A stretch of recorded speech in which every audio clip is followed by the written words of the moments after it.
At McWane Ductile, a hearing conservation program is very important. We have a lot of industrial noise, both inside and outside, that we need to protect our employees from. Continue to wear your hearing protection, Yep. and we'll test you in a year. Awesome. All right, thank you.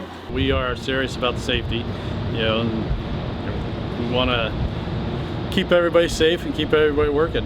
I really wanted to concentrate on off shifts where they have less supervision. They also think that just because we're not running production, that the noises won't necessarily hurt them. And in some cases that's true, but other cases that's not. So we wanted to make sure that we are enforcing that, going around making sure that they have the correct PPE on and things like that. If people needed extra PPE or any information on the hearing conservation program, they can see Scott Terrell and the VPP coordinator, or come to the safety department. We can answer or help them with anything that they need. Just remember, hearing loss is permanent, so have a safe day, and I'll see you later.